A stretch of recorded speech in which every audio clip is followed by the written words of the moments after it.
How did you end up being sort of roped into doing this test? Well, they were looking for someone, a bike rider, and mad enough to try this jacket out. And I've done quite a few of these bike crashes for TV and film, so yeah, hopefully it'll be all right.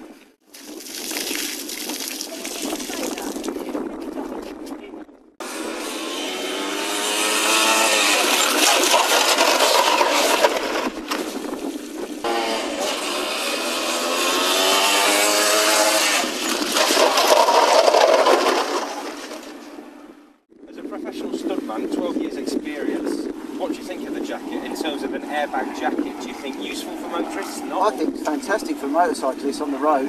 Why? What makes you say that? Well, you just see me, I just hit the tarmac there, so even, okay, it happens, cars pull out on you, anything, or even spillage on the road where you drop it, this is it's got to protect guys.